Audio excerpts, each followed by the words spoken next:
Rizzo, go ahead. Hi, Mookie. Good afternoon. I was just wondering what experiences in your past have you been drawing upon in terms of moving forward in this series as you guys are down 0-2? I am not exactly sure. I've made playoffs and been down 0-2 a couple of times, and I've come up short those times. But this year, it's obviously a new year, new team, everything, and I think there's a lot of fight left. We showed that last night, and so 7 games is a long series, and we just have to start with one today. Yeah, you mentioned the fight in the 9th inning, scoring 4 runs there in the 9th. How much can you take from that particular frame to bring it into Game 3? I think we can take a lot. Obviously we built a lot of momentum there. Just need to ride it into today, and then win a game today and just stay on the wave. But we have to get it started today for sure. How have you felt offensively? How do you feel your swing is going right now?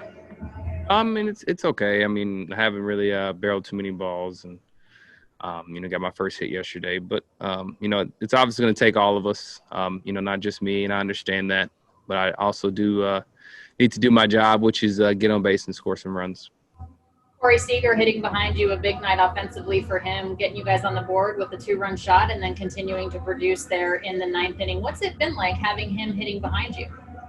It's been amazing. Like you said, he's just produced all year, hasn't stopped, and that's why I need to get on base so he can continue to produce and we can put some runs on the board.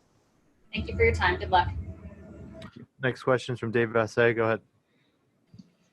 Mookie, could you take us through the play in the 7th inning on Swanson's ground rule double? Did you think the wall was a little bit closer than it actually was? And did the unfamiliarity of playing in this ballpark come into play? A little. I think that's the first ball I've gotten down the line like that. And yeah, I thought the wall was a little closer than it was. I didn't get a chance to peek at the wall first, and which is my fault obviously, and I was just afraid to run into the wall, and so that's a bad play by me. Mookie, can an inning like last night, even though you came up a run short, can that change the momentum of this series for you guys? Absolutely. That's what we're planning on, so we'll continue to ride that momentum into today, and like I said, try and get one today and ride it into tomorrow. Thank you. Next question is from Jorge Castillo. Go ahead.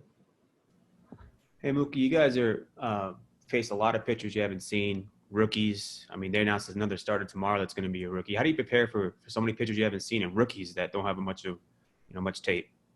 You just watch video, and you just kind of have to go as the game goes. You never face them, so there's no way to calibrate how it comes out of his hand and what his pitches look like. But it is what it is. It's new for him. It's new for us. And, we'll just may the best man win. Do you think you guys have done a good job? Early on, these last 2 games, you guys have made the pitchers work. I think yesterday more so than Game 1. Yeah, we've made them work, but, we haven't capitalized. And so we have to capitalize when we make them work. And that's how you win games. And lastly for me, just your numbers against lefties this year were the same as the numbers last year in the first 2 months. Is there, a reason for that? Do you know why or how it's been like that? Nope. It's just I don't really know. I guess it's just kind of irony. I don't really know. Next question is from Jon Morosi. Go ahead. Thanks, Mookie.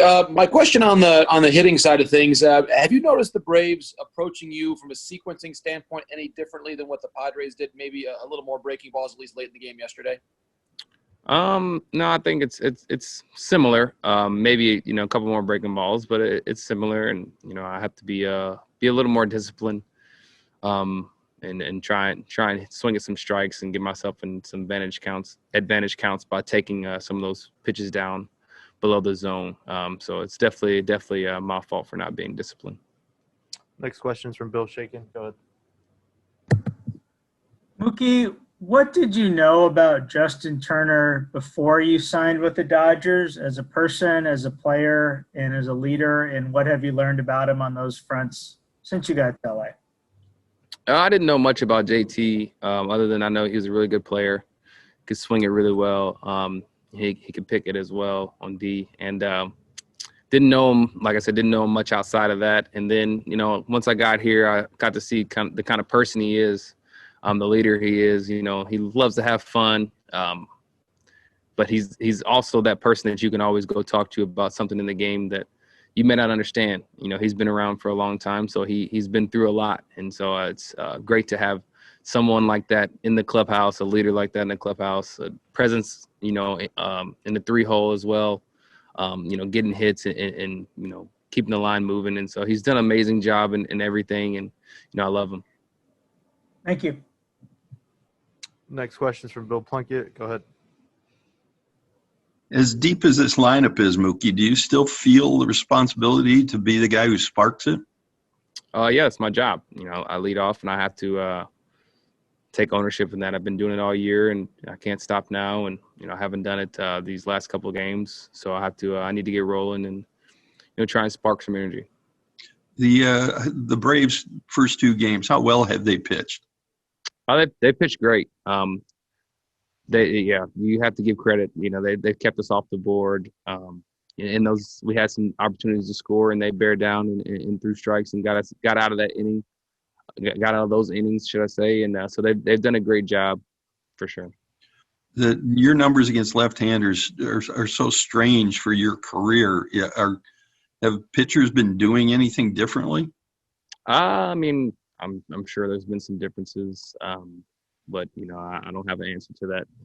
Maybe I've been struggling a little bit against lefties. There's no answer for it. Thank you. Next question is from Alden Gonzalez. Go ahead. Hey Mookie, I know it's a weird year for this sort of thing, but I'm wondering if being in LA this year, being around the organization, if you sort of got the sense for just how much that city is clamoring for the Dodgers to finally win it all again. Was that something that was noticeable to you this year? Yeah, absolutely. I think it's been said since the first day I stepped foot in LA, and obviously there's a lot of eyes watching, and a lot of people that want us to come back with a ring. And so, I take ownership, and I have to bring it back. Do you feel like that's a pressure that this group feels internally? Sure. But, it's a blessing to have that kind of pressure. We're put in this spot, and we have to succeed. That's what we play for. And so, like I said, it's a blessing to be in this spot. And so we have to enjoy it and come through. Thanks, man. I got time for one more. Go ahead, John. Thanks. Mookie, when you're in a situation like this, as you're saying, trying to get yourself going, how are the conversations unique among the 3 hitting coaches you have? You've got Brant Brown, Robert Van Scoyac, and Aaron Bates. How do you go to them for different things, whether it's more a technical conversation or maybe more of a mentality conversation? Each guy has their strengths, should I say. All are great, and I've built relationships with all 3 of them. And it's kind of hard to speak on the technical and the mental side because they all kind of cover both of those areas. And so I really just have different relationships with all of them, but a relationship that I can speak on both of those areas with all 3. And so, it's whoever's there at the time is who I'll talk to.